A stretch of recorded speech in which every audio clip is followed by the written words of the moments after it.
Bismillahirrahmanirrahim. Alhamdulillahil qail walan tarda ankal yahud walan nasara hatta tattabi'a millatahum. Alhamdulillah, kita sambung bacaan tafsir kita, tafsir Al-Azhar. Kita sampai pada ayat yang ke-45 hujung, dan kita sambung tafsirannya dahulu. Ayat yang tengah kita tafsirkan ini memberi ingat kepada Rasulullah sallallahu alaihi wasallam, wallahu a'lamu, dan Allah itu Maha mengetahui. Allah Ta'ala berfirman, wallahu a'lamu bi'a'daikum. Allah Ta'ala mengetahui siapakah musuh-musuh kamu. Wa kafa billahi wakila, wa kafa billahi waliya, memadai Allah menjadi wali kamu. Wa kafa billahi nasira, memadailah Allah menjadi pembela kamu. Jadi dalam ayat ini Allah Ta'ala sebut apa? Allah memberi ingat kepada Rasulullah sallallahu alaihi wasallam bahawa Tuhan Allah lebih tahu siapa musuh-musuh Islam. Yang terpampang ke muka kita ialah orang Yahudi. Yang nampak saja musuh kita, bila sebut saja musuh Islam, siapa yang kita nampak? Yahudi. Yang tu dulu. Tapi sayang orang Yahudi hari ni jadi penasihat kita. Penasihat kesihatan, penasihat dalam bidang keuangan, ekonomi, semua ambil sistem dia orang. Sistem yang Nabi tinggal tak ikut, ambil pakar, semua pakar Yahudi belakang. Memanglah kita Ustaz, pakar kami tempatan Ustaz, dia tempatan tu dia berkiblat pada siapa? Undang-undang siapa? Peraturan siapa? Yahudi ni dia masuk kepada kita umat Islam ni bukan daripada benda kecil-kecil. Dia masuk semua. Tu nama dia musuh. Dia masuk jarum ni semua. Tapi orang Islam ni dia jenis tak kisah. Dia masuk dalam bidang sukan. Cuba tengok dalam sukan peraturan Yahudi buat macam mana. Pakaian mesti dedah aurat. Tak boleh main badminton, tak boleh pakai seluar banyak. Kena pakai seluar pendek. Kalau nak pakai agak, pakai hak jenis ketat. Renang kena pakai macam ni, tak boleh pakai macam tu. Undang-undang tu dia buat. Sampai undang-undang jalan raya pun dia buat. Satu dunia sama. Undang-undang sukan satu dunia sama. Undang-undang jalan raya satu dunia sama. Undang-undang perubatan satu dunia sama. Sama semua undang-undang perubatan. Sakit ubat dia sama. Pi negara lain perubat tu, pi negara ni perubat tu, sama aja. Dia kontrol ekonomi, sistem ekonomi dia kontrol. Satu dunia pakai duit kertas. Duit kertas pula sama. Pi Singapura jenis sama macam tu. Pi Arab macam tu juga. Dulu duit kertas, sekarang duit plastik, sama. Sebab mereka yang kontrol. Mereka boleh tentukan negeri mana yang duit mahal, negeri mana duit rendah. Dia bagi kita duit kertas, kita bagi dia apa? Kita bagi dekat dia apa? Dia bagi kita apa? Kita bagi dekat dia emas. Dia bayar dengan kertas. Bodoh kita. Bodoh. Dia bagi kertas.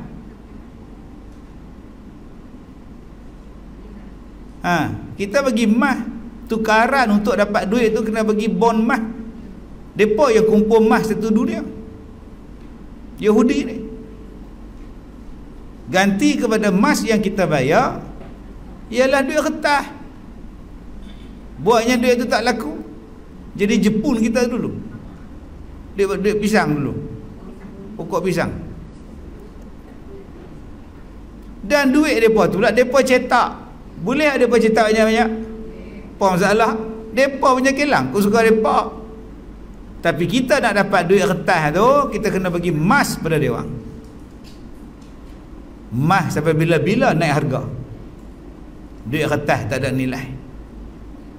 Tapi orang Islam tak sedar-sedar duk pakai sistem ekonomi mereka. Bodohnya orang Islam ni bagi emas, kemudian mereka ganti kertas. Maka kita pun berebutlah kertas. Kertas ya. Cetak atas, bocok gambar agung, cok gambar presiden, laku. Tapi emas pada mereka, tahu banyak emas mereka pegang sekarang. Sebab tu negara yang buat benda-benda ni, raja dia hidup panjang, pegang emas paling banyak di dunia, pegang harta yang paling banyak di dunia. Jadi gitulah cerdiknya Yahudi. Dia pegang kita semua. Semua benda satu, semua benda sama, semua benda satu. Sekarang mereka buat semua masuk kedai sama. Masuk kedai ya mesti scan. Satu dunia sama. Malah dalam bab semayang pun satu dunia sama. Cara semayang mesti sama. Cara ibadat sama, cara salam sama. Tapi orang Islam tak nampak. Dia ubah cara kita. Yahudi ni untuk dia. Demokrasi sama, mengundi sama, pilih presiden, pilih Perdana Menteri, mengundi sama, semua sama. Dia larikan kita daripada ajaran Islam tanpa kita sedar. Dan kita kata sistem mereka tu bagus, kita tinggalkan sistem yang Allah Ta'ala suruh Nabi Muhammad ajar pada kita. Maka jadilah macam sekarang, sampai ibadat kita pun sama. Okey, cara urus orang mati pun sama. Dulu orang mati Islam mandi, kapal elok-elok, ziarah elok-elok, lah tak ada. Sama ya, tanam. Silat-silat hari tu dia pun nak bakar dulu. Cadangan dulu ada yang nak bakar mayat. Oh dahsyat. Okey, begitulah lemahnya kita yang Nabi sebut dalam hadis, la tattabi'unna sanana alladhina min qablikum shibran bi shibrin wa zira'an bi zira'in.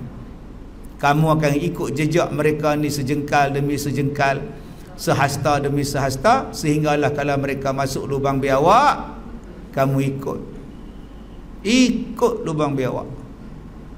Baik, kemudian, tetapi kerana takut dan cemas akan kebangkitan Islam di tanah Arab, bangsa-bangsa besar Inggeris, Perancis dan Amerika dan umumnya kerajaan barat telah membantu Yahudi sebagai proksi mereka.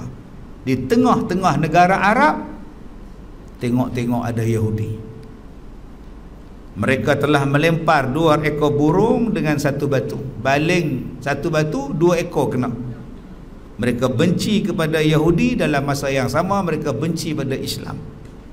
Buat menghabiskan pengaruh Yahudi yang dibenci di Eropah, mereka halau, mereka bagi sebuah negeri nama dia Palestin. Mereka pun tak suka Yahudi ni. Orang Eropah tak suka. Sebab tu Hitler bunuh mereka. Duduk dalam negeri mengacau orang. Duduk dalam negeri, dia buat macam negeri pak dia. Apa nak buat? Bunuh lah. Ini perang. Ada tak yang masih hidup? Ada. Himpunkan setempat, bagi sebuah negeri dekat mereka, nama dia ialah Palestin. Itu asal dia tu. Dia ambilnya tanah orang Arab. Amerika dengan Britain kata dia jajah Palestin. Sekarang kita pindahkan Yahudi dari Eropah, Yahudi dari seluruh dunia, maka pindah duduk di Palestin. Tubuhkan satu nama negara yang baru, nama dia Israel. Itu asal dia tu.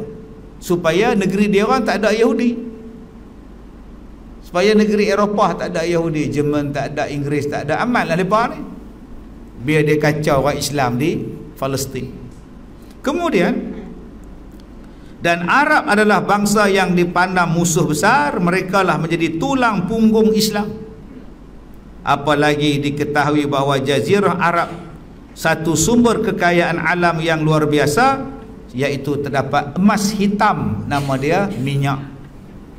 Maka mereka pun letakkan Yahudi di situ. Yahudi ni kerja apa? Kerja dia nak menjajah negara lain, kerja dia nak kontrol negara lain. Maka puak-puak Amerika, Britain kata dekat negara Arab, sekarang Yahudi ada dekat keliling hampa, sebelah dengan Jordan, dekat sangat dengan Saudi, dekat sangat dengan Syria, dekat dengan Iraq. Kalau korang tak buat siasatan, kalau korang tak buat persiapan, Yahudi ni anytime boleh serang korang. Baik korang jual minyak pada kami bagi tentera, kami bagi senjata, kami bagi kapal terbang. Puak-puak Arab pula bodoh, jual tong free, janji hampa hantar perang pada kami, militer punya senjata. Amerika pula kata, duit hampa kalau hampa simpan kat negara Arab, hampa tak jadi, duit hampa kena simpan kat bank kami supaya selamat. Maka Arab menghantar duit, simpan di negara mereka berpuluh-puluh bilion. Maka mereka pun menggunakan duit Arab untuk membangunkan negara mereka. Ni yang sedang berlaku dan telah berlaku. Cuba tengok dalam Malaysia ni, bank orang Islam berapa? Orang Melayu Islam duit banyak, simpan dalam bank. Yang menggunakan duit kita tu bangsa apa? Yang buat bangunan, buat bisnes. Kita orang Melayu simpan duit, jenis tak belanja, ingat hari tua. Padahal belum tentu tua. Simpan duit. Ingatlah, ingat anak lah, ingat cucu lah, simpan, kumpul, buah dalam bank. Bank pula bagi loan, bagi pinjaman nak buat cruise, pinjaman nak buat pusat judi. Bukan duit bank. Bank tu dia simpan duit kita, dia laburkan. Kalau kita tak simpan kat dia apa bankrupt. Duit itulah yang dia bagi pinjaman kepada toke-toke ni. Maka mereka pun membina gedung, membeli bangunan, bukan duit mereka, pembiayaan bank. Mereka hutang semua. Tuan-tuan duk tengok bangunan tinggi-tinggi, rumah kedai banyak-banyak, mereka beli cash ke? Tak, semua loan. Loan tu bank bayar pada kontraktor pemaju. Guna duit siapa? Duit orang yang pendeposit. Yang pendeposit kita ialah orang Melayu paling banyak. Sebab tu saya kata banyak kali, tuan-tuan fikir balik, duit tu nak buat apa? Bila tuan-tuan duk simpan, beli emas. Tak pun simpan tabung haji. Tak tu. Tabung haji pun tak boleh. Saya ke dalam pula kan. Hari tu dapat kat depa, mereka bagi kat orang sana juga. 22 bulan depa perintah habis. Hotel-hotel habis. Tu pun orang Melayu tak sedar lagi. Payah cakap. Tuan-tuan lantiklah saya ada menteri. Beli emas simpan. Beli emas pun takut ustaz dia rompak dia orang. Potong tangan ustaz. Oi. Masuklah rumah curi besi-besi sekali. Simpan kat bank. Bayarlah bulan-bulan upah simpan. Begitulah nasib kita bila kita tak pegang ekonomi.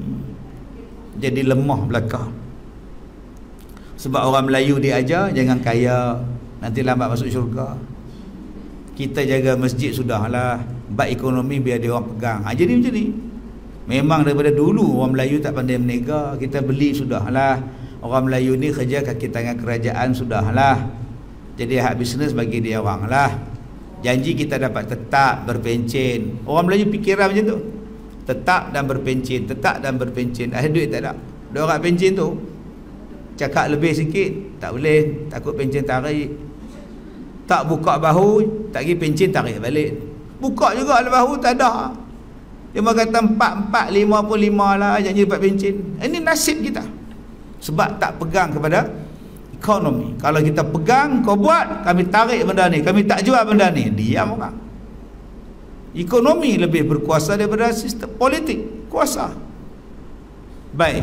Kemudian Di dalam ayat ini Tuhan memberikan ubat penawar bagi umat Islam. Meskipun dari kiri kanannya musuh telah bersatu untuk menghancurkannya, janganlah umat Islam merasa cemas dan putus asa. Tuhan Allah tetap menjadi penolong dan pelindung mereka. Nampak? Wa kafa billah waliyan wa kafa billah nasiran. Allah tu wali kita. Dialah yang jaga kita. Dialah yang tolong kita, nasira. Di kita ada Allah, susah apa? Ni hidup kita sekarang ni macam tak ada Tuhan. Orang kita sekarang ni dah macam tak ada Allah. Kita kena ingat, Dajjal datang tu untuk apa? Dajjal datang tu ialah untuk mengambil Islam daripada kita. Dajjal dia datang tu nak mengubah ajaran Islam kepada ajaran dia. Okey, dia ambil. Orang Mahdi kata take away. Dia buat balik. Dia ambil pada kita ajaran Islam. Cuba tuan-tuan tengok hari ni, ajaran Islam dia ambil tak? Satu persatu dia ambil. Nak masuk masjid kena ada benda ni. Dulu tak ada. Nak menikah kena ada benda ni. Dulu tak apa, nikah pi. Sekarang kena ada. Dia dah ambil kita punya. Nak sembahyang Jumaat pun kena ada benda ni. Tak ada, tak boleh sembahyang. Itulah dia tuan-tuan, sistem yang dibuat. Dia kacau kita. Dia kacau ibadat kita. Nak buat haji tak boleh, nak buat umrah tak boleh. Dan malangnya orang Islam ikut demi menyelamatkan nyawa. Dia kata ni ustaz nak selamatkan nyawa. Tak. Kita ni opacik, kita kena sayang Allah, sayang Nabi Muhammad lebih pada hal lain. Taat pada Allah, taat pada Rasul lebih pada yang lain. Lebih daripada yang lain tu apa ustaz? Lebih pada mak kita. Sayang tak mak? Sayang, tapi sayang Allah dan Rasul lagi. Sayang tak bapak? Sayang, tapi Allah dan Rasul lebih aku sayang. Sayang tak laki bini? Sayang suami kita, isteri kita, kita sayang, tapi sayang Allah lagi. Sayang tak diri sendiri? Sayang, tapi sayang Allah dan Rasul lagi. Kalau siapa-siapa yang sayang lain daripada itu, orang ni fasik. Kadang-kadang kafir jadi dia. Allah sebutkan dalam surah At-Taubah ayat 24, tak boleh sayang hak lain lebih daripada Allah dan Rasul. Yang kedua, Allah suruh kita korban nyawa dan harta, harta dan nyawa, bi amwalikum wa anfusikum. Allah suruh buat. Cuba tengok Nabi Ibrahim, Allah suruh sembelih anak dia. Sembelih anak tu mati tak? Sembelih anak tu mati tak? Kalau ikut logik mati tak? Matilah. Nabi Ibrahim buat tak? Buat. Pasal apa? Allah suruh. Adakah Nabi Ibrahim tak jaga nyawa? Sebab Allah suruh. Sebab tu aku ikut. Mak Nabi Musa, dia campak Nabi Musa dalam sungai waktu Nabi Musa baru dilahirkan. Merah lagi, bedung campak dalam sungai, dalam kotak. Pasal apa mak Nabi Musa campak Nabi Musa? Pasal Allah suruh. Nyawa Nabi Musa bahaya tak? Tapi tetap dia buat. Sebab apa? Allah suruh. Mak Nabi Musa buat. Di luar rumah Nabi Muhammad tu orang nak bunuh dia. Depa kepung Nabi Muhammad. Tapi Allah kata pada Nabi Muhammad keluar. Tapi orang nak bunuh, Nabi Muhammad tetap keluar walaupun nyawa dia di hujung dah. Sebab apa? Allah yang suruh keluar, dia keluar. Perintah Allah dulu, perintah Nabi dulu. Sekarang ni Allah suruh kita buat sikit je. Sembahyang Jumaat, sembahyang, takut mati, ada virus dalam dia, jangan datang. Maka kita pun tak datang. Sebab kata-katanya nak menyelamatkan daripada fitnah. Nanti kalau masjid jadi penyakit, orang fitnah. Apa sekarang orang Islam tak difitnah? Siang malam orang Islam difitnah. Macam-macam orang Islam fitnah, difitnah pada. Kenapa yang kita nak ikut? Sedangkan Nabi Ibrahim boleh sembelih anak dia, Nabi Musa dicampak oleh mak dia, Nabi Muhammad nak dibunuh, tetap Nabi buat sebab perintah Allah. Perintah Allah takkan menjadikan umat dia susah. Hukum Allah tidak akan menjadikan umat Islam susah dan menderita. Takkan. Kita dalam bab bersunat, kita ikut. Budak tu kecil lagi, 6 tahun, sunat. Ada tak demi menyelamatkan nyawa anak saya takkan disunatkan? Pasal apa nak sunat? Dia kata untuk ni lah perintah Allah lah. Ni dalam bab ni bukan sunat pun. Tak luka pun duduk sembahyang tu. Tapi hari ni pasal arahan yang satu tadi ni. Sebab tu tuan-tuan, baliklah takut pada Allah, bukan takut dengan makhluk. Sebab di tempat-tempat lain boleh duduk dekat-dekat, boleh masuk semua tanpa had. Jadi kaji balik apa hak kitab ni kata. Jangan sampai kita ni mengikut telunjuk musuh-musuh Allah, musuh-musuh Islam yang nak menjauhkan kita daripada agama Allah, menjauhkan kita daripada Allah. Baik, bukankah ayat ini menyuruh berdiam diri, berpangku tangan? Kalau Tuhan telah berjanji bahawa dialah yang akan menjadi pelindung dan pembela umatnya, hendaklah kaum muslimin berusaha mendekati Allah dan menegakkan tauhidnya, barulah jadi kuat. Jangan kita cakap inilah satu-satunya untuk menghalang kita terkena jangkitan. Tak. Yang kita duk pakai di muka tu nama dia face mask. Ada tak face mask ni berkuasa menghilang penyakit, menghalang? Tak ada kuasa. Yang kita duk cocok tu bolehkah menghalang daripada kena? Tak boleh menghalang. Itu cuma apa? Salah satu ikhtiar. Nak ikut-ikut, tak mau ikut sudah. Ikhtiar banyak tak?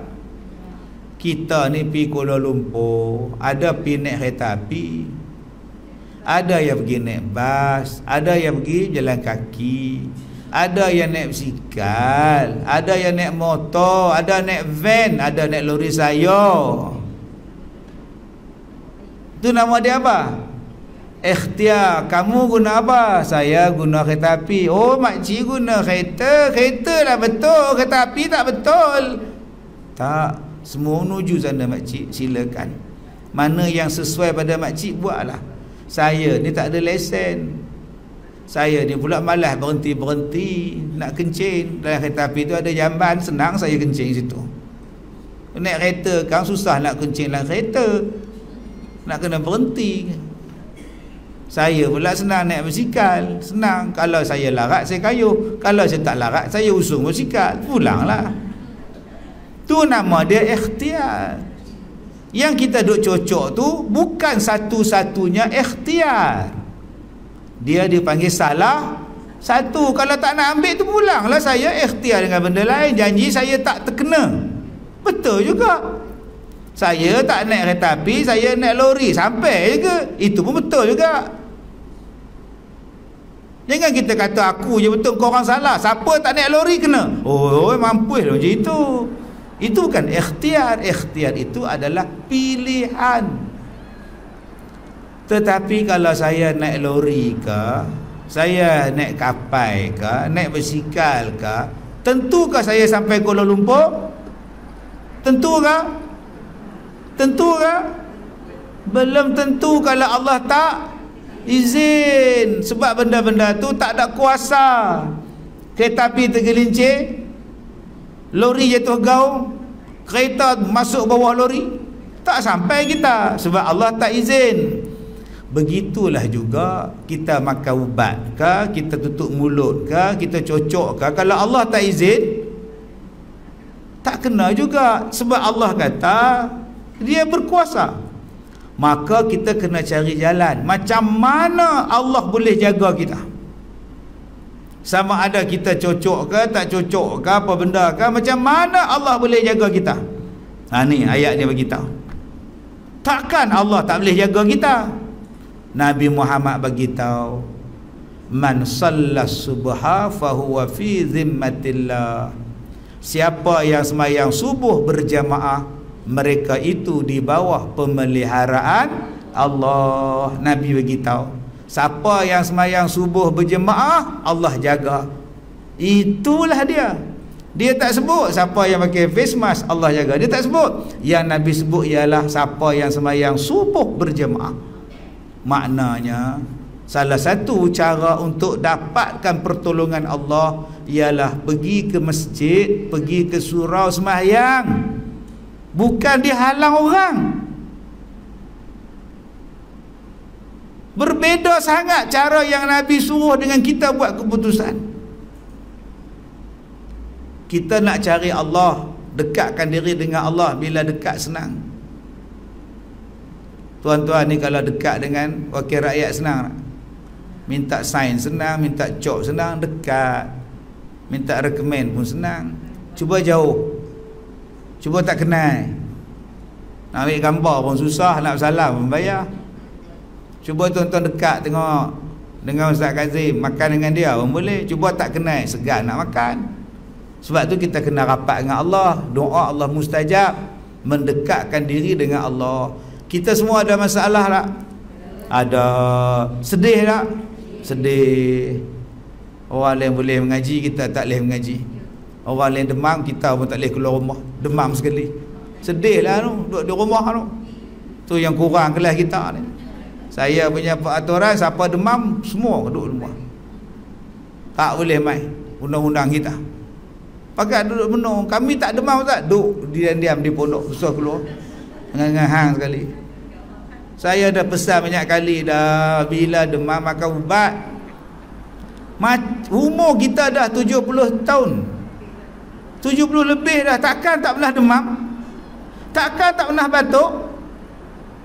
Pilah cari ubat di kedai batuk, batu dan anak, ibu dan anak, kelapan laut apa jalah semua, gatal jolok kena lah.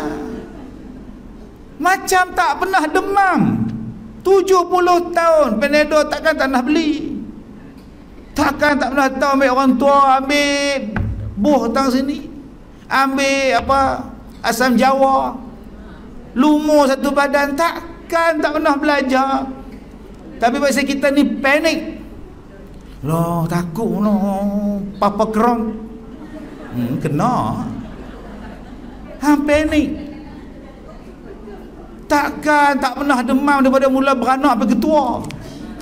Bila demam, makan ubat, makan habatus sauda, minum air suam, kumur air garam, selesai 2 hari clear. Tapi jenis manja, ngada-ngada, pulang. Akhir balik pada semua orang. Cuba kita ni jangan panik. Dalam agama kita ni dia tak pergi panik.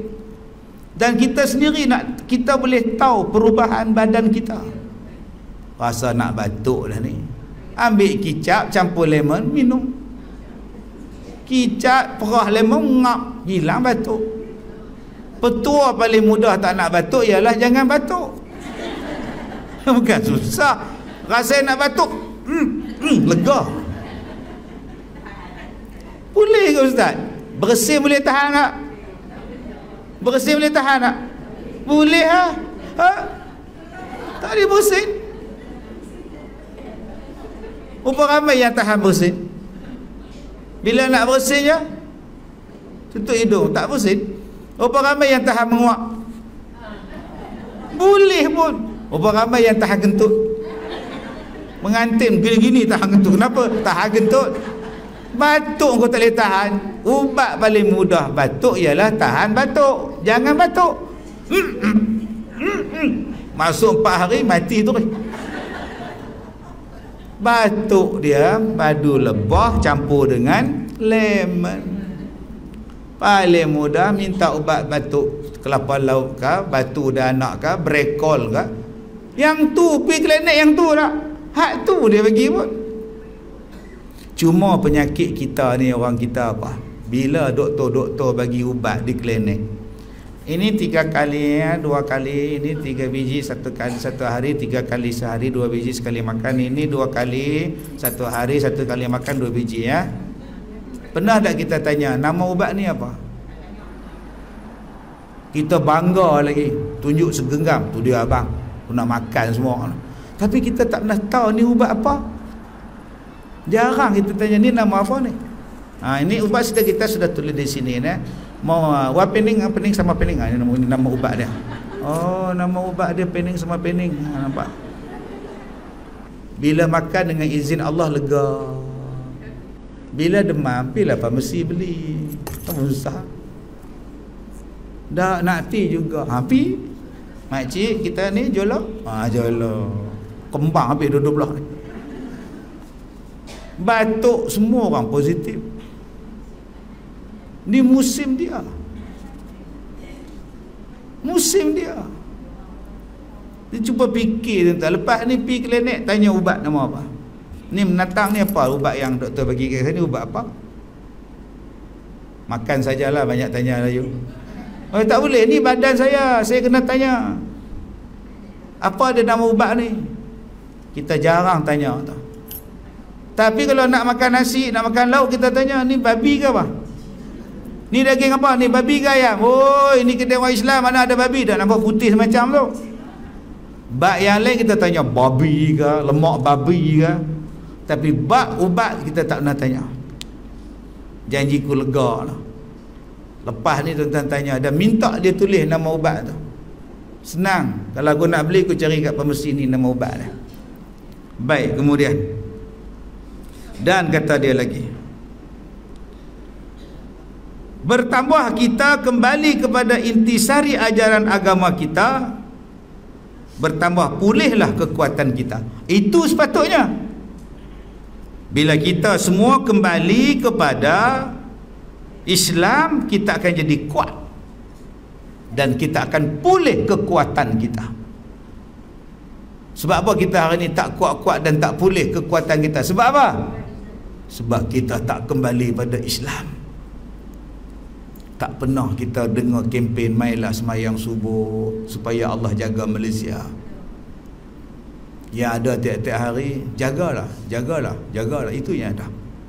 Tapi tak pernah kita minta pada Tuhan. Seolah-olah Tuhan ni tak ada kuasa. Seolah-olah yang berkuasa itu saja yang berkuasa. Sampai naik muntah kita dengar. Buka TV yang tu, buka radio yang tu, pi nyembangnya tu. Duduk sebelah kawan pun tanya, dah ambil ke? Hak tu juga dia tanya. Pi nak menikah dia tanya, pi nak masuk masjid dia tanya, semua dia tanya. Tuan-tuan tak pening ke? Adakah Islam, adakah manusia dijadikan dalam dunia ni untuk itu? Daripada mula beranak sampai ketua, dah ambil dah. Adakah itu tujuan kita hidup? Sebab itu bangunlah balik, beranilah katakan tidak. Aku nak ikut Islam. Yang ni yang lebih selamat. Allah bagi kebebasan udara pada aku nak sedut sepuas-puasnya. Allah bagi persaudaraan dalam Islam, aku nak bersaudara serapat-rapatnya. Aku nak ibadat dalam rumah Allah, aku nak beribadat sepuas-puasnya sebelum aku mati. Bayangkan kita mati 3 tahun tak pergi masjid. Bayangkan kita mati dalam keadaan 3 tahun tak sembahyang Jumaat. Nak jawab apa depan Tuhan? Jawab apa? Allahu Akbar. Kalau kita kata tak boleh, jangan masuk. Jangan masuk. Okey, jangan masuk masjid apa tak cocok. Kalau gitu sediakan satu tempat untuk orang yang tak cocok sembahyang. Kalau masjid tak boleh masuk sebab tak cocok, sediakan satu tempat untuk orang yang tak cocok boleh masuk sembahyang, supaya tak menanggung dosa yang tak sembahyang ni. Besok dia tanya pada yang tak sembahyang, kenapa tak buat jemaat? Dia tak bagi. Maka yang tak bagi boleh jawab, kami memang tak bagi masuk masjid, tapi kami bagi tempat satu lagi, stadium, boleh sembahyang sana. Yang tu tak cocok pun apa boleh masuk. Lepas cocok pun main bola, yang tu tak cocok, tak sediakan juga. Jadi kita nak cari nahah ni. Saya takut Allah turunkan bala. Dulu Allah bagi banjir dah, hapus bumbung, hapus rumah 2 tingkat. Kita tak sedar lagi ni. Sebab Allah sebut dalam Quran kan, wa man azlamu mimman mana'a masajidallah ay yuzkara fiha ismuhu wa sa'a fi kharabiha. Siapa yang lebih zalim daripada orang yang menghalang orang lain untuk beribadat dalam masjid, masuk dalam masjid, menyebut nama Allah dalam masjid. Baik, kemudian bertambah kita kembali kepada intisari ajaran agama kita, bertambah pulihlah kekuatan kita. Batin adalah satu-satunya jalan untuk menangkis serangan jiwa yang tengah mereka lakukan. Mereka mempengaruhi seluruh pasaran dunia, baik dalam bidang politik, tadi saya sebut dah. Mereka kontrol ekonomi, mereka kontrol politik dunia. Sistem yang mereka tinggalkan ialah demokrasi. Cuba tengok demokrasi, siapa yang menang banyak dia jadi pemimpin, walaupun dia tak layak, sebab dia bertanding atas nama tiket. Saya dah kata dah minggu lepas, atas nama logo, lambang. Kalau buh kura-kura pun menang, buh labu pun menang. Dia tak tengok pada orang dah, dia tengok pada logo. Okey, ini sistem yang mereka tinggalkan. Dan sistem ini menjadikan kita bergaduh setiap hari, sebab akan berebut jawatan setiap 5 tahun. Maka negara-negara yang mereka jajah akan bergaduh siang malam, takkan aman sampai bila-bila. Negara yang paling banyak dijajah ialah Commonwealth. Maka Commonwealth ini akan bergaduh siang malam. Sekarang yang sedang bergaduh teruk India, Commonwealth. Malaysia ni tu saya cerita lah, gaduh tak habis-habis, daripada hidup sampai mati gaduh. Dah mati dah, dah nak mati dah, hidup balik, bergaduh balik lah. Itulah nama dia demokrasi. Ada negara yang tidak duduk di bawah Commonwealth, mereka tak bergaduh. Yaman, negara yang tak ikut Commonwealth. Tuan-tuan tengok negara tak ikut Commonwealth, elok je hidup. Jepun mana ada Commonwealth menetang tu. Oh, kerja dia siang malam tunduk ke orang.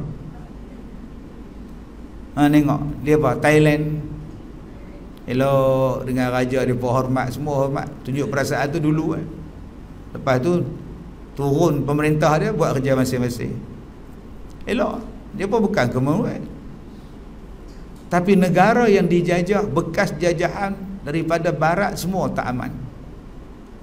Negara yang dijajah Belanda, yang dijajah Perancis, yang dijajah Italy, yang dijajah British, maka negara ini jadi masalah. Cuba tengok negara Arab, Perancis perintah, Libya, Itali perintah, Inggeris perintah, sampai sekarang tak aman walaupun mereka merdeka. Malaysia walaupun merdeka aman tak? Gaduh siang malam. Hang sama aku sama hang, hang naik mahkamah aku turun, aku keluar penjara, hang masuk. Siang malam, tak pernah selesai. Tak pernah selesai masalah kita. Sampai harga telur ayam pun tak pernah selesai.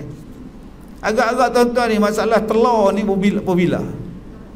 Sejak bila kita menghadapi masalah harga ayam, harga telur, harga minyak masak, harga gula? Pernah aman tak? Tak. Dulu ingat tak krisis gula? Tak ada. Berebut cari sampai 5 kedai. Seorang hanya dapat sekilo. Dia mari 5 orang satu kereta. Mak masuk, pak masuk, anak 3 orang beratur nak beli gula. Lepas-lepas harga gula naik, melimpah ruah gula. Sebab masa tu ada menteri sebut, kita akan naikkan harga gula bulan depan. Pakat sorok habis tu kedai. Ni pun menteri cerdik tak? Gitulah hidup kita. apabila kita tidak mengikut acuan daripada Islam. Nombor satu yang dia kacau ialah politik. Nombor dua, dia kacau ialah ekonomi. Satu, dunia dia boleh turunkan, dia boleh naikkan inflasi. Satu, dunia dia boleh kontrol harga emas. Kalau dia nak harga emas naik, harga emas turun. Mata wang naik, mata wang turun. Saya ingat dulu-dulu kalau kita pakai duit Singapura sama harga dengan duit Malaysia, laku, nilai sama. Sekarang orang tengok tak duit kita. Dulu kalau kita pergi Mekah tunjuk duit Malaysia tinggi tu, lepas tu sama, lepas tu mereka tinggi, kita rendah pula. Sebab ada kuasa besar yang menguasai nilai duit. Atas sebab apa nilaian duit tu? Bagi tahu. Kertas sama, tukang cetak sama, tapi pasal apa nilai sama? Padahal duit tu tulis 10 ringgit dengan 10 dolar. Jadi apa sebab yang membezakan 10 dolar nilaian dia macam 30 ringgit engkau? Siapa yang menetapkan undang-undang indikasi tu? Indikator tu, kata orang Manjur. 10 dolar bersamaan 40 engkau. Tapi kertas dua-dua tulis 10 ringgit, 10 dolar, tapi nilai tak sama. Ini nama dia, mereka menguasai ekonomi kita. Padahal kita bagi mereka emas, kita bagi stok simpanan emas, imbalan emas untuk dapatkan duit kertas. Jadi macam mana mereka kira emas kita? Tak tahu. Kita tak tahu. Kita tak boleh tanya. Macam-macam akta, maka kita pun jadi ikut sajalah. Terlalu banyak benda yang kita tak boleh tanya. Benda yang patut nak habis, patut habis dah, sambung lagi. Benda yang dah dibayar banyak tahun, patutnya nak habis dah, tak habis-habis lagi. Bila kita tanya tak boleh. Apa dia? Cuba jawab apa dia? Tol. Punya lama orang tak habis-habis ke hutang? Saya tak ada fikir. Pinjaman apa? Perjanjian apa? Tak boleh tanya. Tanya salah akta. Jadi kita pun bodoh. Tak mau bayar tu tak apa, ikut jalan biasa. Dah selesai masalah. Jangan cakap banyak. Macam tuan-tuan pergi hospital kerajaan dengan hospital swasta. Mahalnya ustaz, hospital swasta 30,000 pakcik kena. Nak murah pakcik hospital kerajaan. Tok itu. Makcik nak cepat, makcik nak selesa sana. Nama dia swasta. Bayarlah. Layanan first class lah. Supalah lebuh raya pun dah naik dia suruh bayar lah. Nak free makcik, ikut jalan lambat. Gopeng Kampar, Tapah, Sungkir, Tanjung Malim. Masuk tu tak ada makcik. Jam ustaz oi, tak nak jam, ikut tak ada. Bayarlah. Tapi tak nak lah mahal, tak nak mahal, masuk jalan kampung. Ngikutlah lori tu, mau gede. Pilihan di tangan kita. Nak buat macam mana? Baik, kemudian yang ketiga, mereka menguasai kebudayaan. Baru tiga dia sebut, politik, ekonomi dan budaya. Sampai kepada filem-filem merosak akhlak dari Hollywood. Sebahagian besar adalah produksi daripada orang Yahudi. Sekarang dia ada screen, green screen nama dia. Nama dia apa? Screen hijau. Orang Barakah sebut green screen, screen hijau. Belakang saya ni dia ada kain hijau, maka saya boleh duduk depan, tapi belakang saya boleh buat macam-macam, macam real. Saya berdiri tegak. Dalam filem tu saya macam jatuh, tapi tak jatuh. Saya terlentang ke belakang, tapi tak terlentang. Hui, macam mana Ustaz Kazim buat? Tak jatuh. Rupanya ada orang tahan. Tapi pasal apa? Tak nampak. Sebab orang yang tahan saya tu, dia pakai baju hijau, belakang dia pun skrin hijau. Dia boleh potong orang tu, dia boleh tukar, seolah-olah saya nak jatuh tapi tak jatuh, padahal ada orang. Sebab tu kita bila tengok wayang, tengok drama, tengok filem, tengok video, jangan cepat percaya. Depa boleh buat macam-macam. Depa tengah duk screwdriver, angkasawan tu tengah duk screwdriver. Kapal angkasa dia nak cabut. Nak cabut, dia boleh perbetul nak ngerek nampak pemandangan bumi pula bulat ya. Tak gayak pula tu. Kita ni naik tangga pun terkencing, gayak tek-tek-tek-tek di atas. Rupa-rupanya dia green screen. Dia letak gambar apa tak tahu, seolah-olah angkasawan tu tengah duduk berbetul. Bayangkan depa kata satelit tu sentiasa beredar. Macam mana dia boleh duduk potong naik? Logik tak logik? Inilah dia, nama dia politik, ekonomi dan filem, budaya. Dia mengubah pahaman kita. Maka kita pun percaya Superman pakai spender di luar terbang. Dia buat macam betul-betul. Nah, dia buat macam betul-betul. Mula-mula rasa seronok, nama dia Charlie Chaplin. Rasa seronok, Charlie Chaplin gelak, ha ha ha, ramai orang tengok. Kemudian mereka mula berfikir bagaimana nak memasukkan nilai-nilai yang tak elok dalam filem mereka. Maka datanglah filem porno. Maka datanglah James Bond. Seks bebas dalam filem James Bond.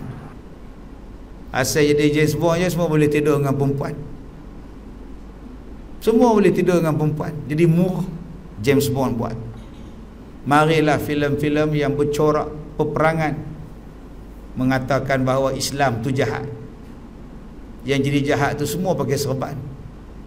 Maka satu dunia pun percaya bahawa orang-orang Islam adalah teroris, pengganas. Ini mereka buat. Bahkan Einstein juga jago teori relatif terkenal, dan Sigmund Freud jago ilmu jiwa dan psikoanalisa, sampai kepada Karl Marx menggoncang dunia dengan ajaran komunisnya. Mereka semua itu adalah Yahudi belakang. Sehinggalah kita belajar ilmu daripada orang Yahudi. Habis itu macam mana yang belajar tu tak balik ke negara masing-masing, membawa ajaran Yahudi di negara mereka pula. Mereka belajar di universiti pun belajar teori-teori daripada Yahudi. Maka balik ke Malaysia, mereka melaksanakan apa teori yang diberamalkan untuk dipraktikkan.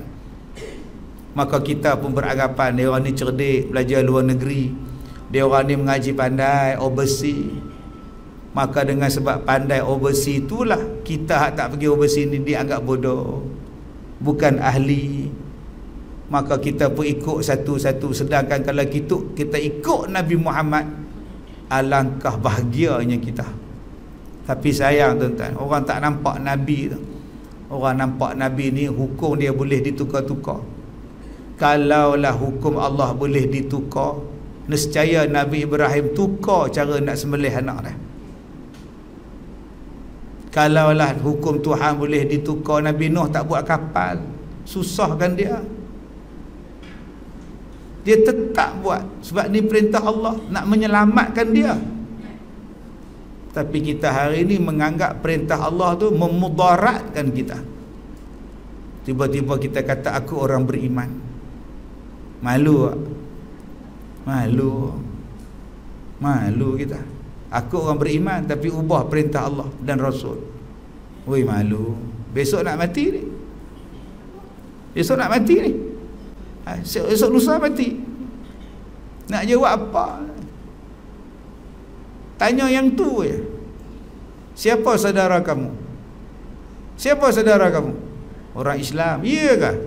Dalam hidup lu siapa kawan kamu? Siapa musuh kamu? Musuh kamu orang Islam. Mainlah kubur kamu nak jawab saudaraku orang Islam. Dalam dunia musuh. Menurut penyelidikan beberapa ahli ilmu jiwa, makanya sampai timbul orang-orang besar demikian dalam kalangan Yahudi adalah kerana reaksi jiwa yang mendalam oleh sebab rasa pemusuhan bangsa Eropah terhadap Yahudi. Mungkin pula kerana kebencian kepada umat Islam yang memuncak dari zaman ke zaman akan menimbulkan pula orang-orang besar Islam, bukan kerana rasa dendam melainkan kerana ingin menegakkan amal soleh di atas permukaan bumi ini. Maka orang Yahudi yang rasa ni mereka nak mencuba mengubah, meluaskan kuasa dan pemikiran mereka. Dalam masa yang sama pula ada orang-orang Islam yang nampak kebobrokan mereka ini dan mereka cuba membawa umat Islam kembali pada ajaran Islam. Maka dua benda ini akan bertembung dan sekarang sedang bertembung. Dan kita kena ingat bahawa peperangan ini terlalu banyak jenis perang. Kalau dulu perang guna anak panah dan pedang. Sebelum perang dia ambil tentera seorang, tentera belah ni seorang, lawan seorang one by one, yang lain pakat tengok. Itu perang zaman dulu. Siapa menang, lepas tu baru perang. Dia test dulu 2-3 orang, tengok siapa menang. Perang di Amerika pula lain pula. Pakat baris ramai-ramai, tembak pompang. Ni perang zaman Amerika tu. Perang Amerika Utara, Amerika Selatan tu, kena tentu ingat. Mereka baris ramai-ramai, sana pun baris ramai-ramai, pakat dia tembak pompang. Dia bukan macam kita tu. Kemudian macam perang gerila. Tu nama dia Saji Hasan. Okey, duduk lautan. Nama dia Serang Hendap. Ada pula perang kamikaze. Jenis berani punya, naik kapal terbang, bom. Lekat bom kat badan, bom. Itu namanya perang senjata. Kemudian barulah datang peperangan jenis baru, menggunakan peluru berpandu jarak jauh. Duduk di laut, tembak di darat. Kapal je tembak boleh sampai. Dia duduk di lautan Arab, di laut Arab, dia tembak ke Iraq. Dahsyat mereka. Dia tak perlu masuk lagi, dia duduk di kapal dah. Kemudian baru dia hantar jet pejuang, pakat lari selerak kita. Saddam Hussein pula balas dengan kereta kebal palsu. Sebab peluru berpandu ni, dia tengok kereta kebal ni, dia ada alat detektor dia. Sebab kita semua bukan orang Islam, dia tak buat kereta kebal, dia beli. Bila dia beli, masing-masing ada detektor nombor berapa. Tekan saja di komputer, peluru pandu cari. Kayaknya susah nak kalahkan orang Islam. Dia tak salah, dia tak susah. Sebab kapal terbang kita beli, peluru kita beli, kereta kebal kita beli. Kita akan buat kilang, kita buat kilang kancil je. Dia pun tembak, dia boleh pergi. Saddam Hussein cerdik. Dia buat kapal kereta kebal palsu, dia ambil detektor tu, dia buka kereta kebal palsu, tembak pompang, rupanya mainan punya. Sebab tu dia pun benci dekat Saddam Hussein ni. Dia ubah peluru berpandu jadi skat. Dia pun tak boleh tembak skat sampai ke Israel. Jadi macam mana pun Saddam Hussein kena bagi mati. Dia dah pandai ubah. Ini kisah dia. Itu peperangan besar. Kemudian peperangan biologi, kita sebut peperangan kimia. Dia buat di Afghanistan, dia buat di Syria, dia buat di Palestin. Semua orang pakat mati guna gas beracun. Tak payah perang, tembak je gas beracun, pakat mati semua budak-budak, mayat menggelupah. Dan sekarang peperangan terbaru namanya peperangan biologi. Tak payah serang, tak payah tembak. Tuan-tuan cari apa itu perang biologi. Orang pakat jadi lemah, pakat sakit, pakat lumpuh, pakat mati. Duduk saja mati, lumpuh, maka jadi lemah. Jadi ini bentuk peperangan. Sebab tu kalau kita ikut Islam, ikut Islam, selamat kita. Allah jaga kita, Allah pelihara kita. Itulah pentingnya mengikut Islam. Jadi jaga elok-elok. Bila kita tak ikut Islam, jadilah Islam diperkotak-katikkan. Habis ayat yang ke-45, insya-Allah kita akan baca pula ayat yang ke-46. Okey. Ustaz sebut je insya-Allah baca-baca, tapi ustaz tak datang pun. Saya sibuk. Minggu depan ada insya-Allah. Nah, sibuk sangat tuan-tuan ni. Wallahu a'lam. Subhanakallah wa bihamdika asyhadu an la ilaha illa anta wa astaghfiruka wa atubu ilaik. Bismillahirrahmanirrahim. Wal 'asri innal insana lafi khusr allazina amanu wa 'amilus solihati wa tawassaw bil haqqi wa tawassaw bis sabr. Sekian, wabillahi taufiq wal hidayah. Assalamualaikum warahmatullahi wabarakatuh.